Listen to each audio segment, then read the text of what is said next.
علیہ السلام فرماتے ہیں جو بندہ توبہ کرنے والا تھا، اللہ کی بارگاہ میں آنے والا تھا، بار بار توبہ کرتا تھا، احساس رہتا تھا، اسے احساس تھا، آیا کرتا تھا، پھر بھی غلطیاں ہو گئی،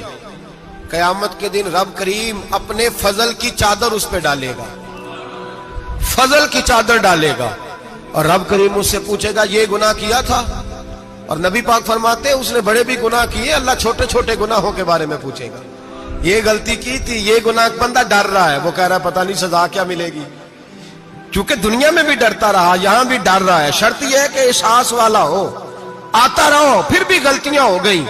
خیال کرتا تھا، محنت کرتا تھا، نیک ہونے کی جدوجہد کرتا تھا، کوتاہیاں رہ گئی، یہ گناہ کیا تھا یا اللہ بھول گیا تھا، یہ گناہ کیا اللہ مجھ سے غلطی ہو گئی، یہاں بھی کیا تھا یا اللہ غلطی ہو گئی۔ نبی پاک صلی اللہ علیہ وسلم فرماتے ہیں چھوٹے چھوٹے گناہ اللہ دکھا رہا ہے اور اسے کہہ رہا ہے یہ کیا تھا، مانتا جا رہا ہے۔ رب کریم فرماتا ہے پتہ ہے میں تیرے ساتھ کیا کرنے والا ہوں؟ ٹانگیں کانپ گئی، یا اللہ پتہ نہیں۔ فرمایا میں تجھے ان گناہوں کے بدلے نیکیاں دینے لگا ہوں، ان گناہوں کے بدلے نیکیاں۔ نبی پاک فرماتا ہے فٹافٹ ہی بول پڑا، کہنے لگا یا اللہ میں نے تو بڑے بڑے گناہ بھی کیے، اگر تو نے گناہوں کے بدلے نیکیاں دے دیا تو میرے تو بڑے بڑے پاپ بھی ہیں، وہ دوسرے کدھر ہیں؟ میرے حبیب کریم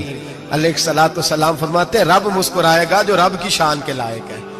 اللہ فرمائے گا تیرے دل میں احساس تھا، تو آیا کرتا تھا، تو توبہ کرتا تھا، تو میری بارگاہ ناز میں آتا تھا، پتہ تیرے اوپر چادر کیوں ڈالی ہے؟ یا اللہ نہیں، فرمایا میں تجھے اپنی رحمت کی چادر میں چھپا کے جنت میں داخل کرنا چاہتا ہوں۔ میرے بھائی تو آ تو صحیح، تو پہنچ تو صحیح۔ میرے نبی کریم علیہ الصلوۃ والسلام نے ایک دن صحابہ سے پوچھا ایک بات تو بتاؤ، بخاری مسلم کی حدیث ہے، یا رسول اللہ پوچھئے۔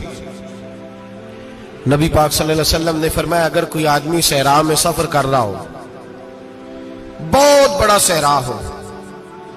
اونٹ پر اس کا سفر ہو اور اس نے اونٹ پر کھانے پینے کا سامان باندھا ہو، پیسے بھی رکھے ہو، پانی بھی رکھا ہو، تھک گیا سفر کرتا کرتا، درخت کی ایک ٹہنی کے ساتھ اونٹ کی نکیل باندھی اور درخت کے نیچے لیٹ گیا آرام کرنے کے لیے۔ اللہ کے حبیب فرماتے ہیں اچانک اس کی آنکھ لگ گئی، جب جاگا تو اس نے دیکھا کہ اونٹ تو غائب ہو گیا ہے، اب نہ کھانا ہے، نہ پانی ہے، نہ پیسے ہیں، اور صحرا بڑا لمبا ہے، پیدل سفر بھی نہیں کر سکتا۔ تھوڑا سا ڈھونڈا، پھر موت کا انتظار کرنے لگا، سوچنے لگا اب موت آئے گی، اب مر جاؤں گا۔ اللہ کے محبوب فرماتے ہیں تھوڑی دیر گزری، جب بالکل مایوس ہو گیا تھا تو اچانک نظر پڑی تو اونٹ اس کا سامنے کھڑا تھا۔ نبی پاک سے صحابہ سے پوچھتے ہیں بتاؤ، اس کی کل کائنات اجڑ گئی تھی، راز ضائع ہو گئی تھی، ہر شے لٹ گئی تھی، دوبارہ اسے مل گئی ہے، بتاؤ اسے کتنی خوشی ہوگی؟ صحابہ کہنے لگے یا رسول اللہ نئی زندگی مل گئی اس بندے کو، وہ ساری دنیا سے زیادہ راضی ہے۔ تو میرے کریم رسول صلی اللہ علیہ وسلم نے فرمایا رب کریم کا نافرمان بندہ جب اس کی بارگاہ میں آ کے توبہ کرتا ہے تو اللہ اس سے بھی زیادہ راضی ہو جاتا ہے۔ نافرمان جب آ کے کہتا ہے یا اللہ معاف کر دے، آئندہ نہیں کرتا، میں اللہ تو راضی ہو جاتا ہے۔ اور حبیب پاک علیہ السلام فرماتے ہیں وہ اتنا کریم ہے، جب بندہ اپنے رب سے صلح کر لیتا ہے، توبہ کر لیتا ہے، تو اللہ زمین کو کہتا ہے تو بھول جا میرے بندے نے گناہ کیا ہی نہیں، آسمان سے کہتا تو بھول جا میرے بندے نے گناہ کیا ہی نہیں۔ پھر رب کریم فرشتوں سے فرماتا ہے کہ مٹا دو جو تم نے لکھا تھا، میں نے اپنے بندے کے ساتھ صلح کر لی ہے۔